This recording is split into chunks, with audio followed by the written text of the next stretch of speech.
Businessman और accountant दोनों आराम से बैठे ऑफिस में बातें कर रहे हैं। बिजनेसमैन कहता है अकाउंटेंट से, यार ये मुझे जीएसटी का सेक्शन 9 समझ में नहीं आ रहा कि ये मेरे बिजनेस को कैसे इफेक्ट कर रहा है, मुझे थोड़ा बताओ इसके बारे में। अकाउंटेंट कहता है सर यही तो मेरा काम है, चलिए आपको समझाता हूं आसान भाषा में कि ये जीएसटी का सेक्शन 9 कैसे आपके बिजनेस को इफेक्ट करता है। सर अगर आप अपनी ही स्टेट में गुड्स या सर्विस बेचते हैं तो आपको सीजीएसटी और एसजीएसटी देना होगा।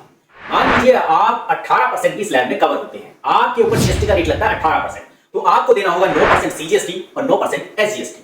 लेकिन एक चीज का खास ध्यान रखिए, शराब और पेट्रोलियम प्रोडक्ट पर अभी जीएसटी लागू नहीं होता, वो जीएसटी के अंडर नहीं आते। बिजनेसमैन कहता है कि अगर मैं किसी अनरजिस्टर्ड सप्लायर से माल खरीदूं तो उस स्थिति में, उस सिचुएशन में क्या होगा। अकाउंटेंट कहता है सर ऐसी स्थिति में, ऐसी सिचुएशन में आपको ही जीएसटी में टैक्स भरना होगा, अनरजिस्टर्ड को टैक्स पे करने की जरूरत नहीं है। मतलब आपने अनरजिस्टर्ड से अगर कोई गुड्स खरीदी तो उसको आप जीएसटी देंगे नहीं, आपको उस गुड्स के ऊपर या उस सर्विस के ऊपर आपको ही जीएसटी देना है। इसे कहते हैं आरसीएम, रिवर्स चार्ज मैकेनिज्म।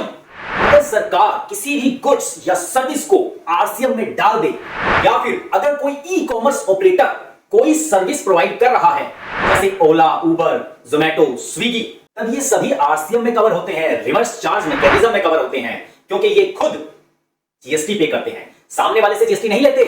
मान लो आपने किसी अनरजिस्टर्ड सप्लायर से कोई 10,000 रुपए की गुड्स बाई की, परचेज की या सर्विस परचेज करी, तो आप रजिस्टर्ड हैं, आपको ही जीएसटी देना है आरसीएम के तहत, और इसका आईटीसी, इनपुट टैक्स क्रेडिट भी आपको मिल जाएगा। मतलब जो जीएसटी आपने पे करा है वो आपको एज आईटीसी मिल जाएगा।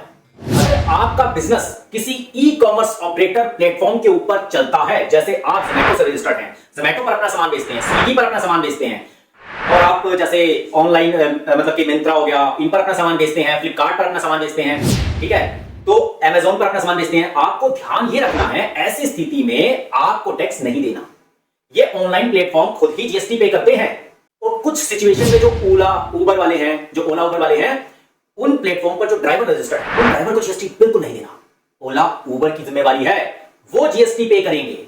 बिजनेसमैन अकाउंटेंट से कहता है यार ये तो बड़े काम की चीज है, अब मुझे ये बताओ कि मुझे क्या करना है, मुझे क्या करना है। अकाउंटेंट कहता है बिजनेसमैन से, सर बड़ा ही सिंपल है, आप अपने जीएसटी के कंप्लायंस सही से कीजिए, अपनी रिटर्न्स को टाइम से फाइल कीजिए, टैक्स प्रॉपर जमा करवाइए और सही से आईटीसी लीजिए। आरसीएम अगर आपके एप्लीकेबल है तो उन ट्रांजैक्शन को सही से रिकॉर्ड कीजिए और आरसीएम में टैक्स पे कीजिए। अगर आप ई कॉमर्स ऑपरेटर से जुड़े हुए हैं तो नियमों को, रूल्स को अच्छे से फॉलो कीजिए। बिजनेसमैन खुश होकर कहता है कि यार जीएसटी का सेक्शन 9 मुझे अच्छे से समझ में आ गया है, अब तो मजा ही आ जाएगा बिजनेस करने का। मुझे उम्मीद है आपको ये वीडियो बहुत बहुत बहुत पसंद आई होगी। आपने वीडियो को लाइक, कमेंट और शेयर कर दिया होगा, बेल आइकन को प्रेस कर दिया होगा। इससे क्या होगा, जब भी हमारे YouTube चैनल पर हमारी कोई नई वीडियो आएगी तो आपको सबसे पहले देखने को मिलेगी। जो नए दोस्त चैनल पर पहली बार आए हैं उन्होंने चैनल को सब्सक्राइब कर दिया होगा। वीडियो को पूरा देखने के लिए आप सभी लोगों का तहे दिल से बहुत बहुत धन्यवाद।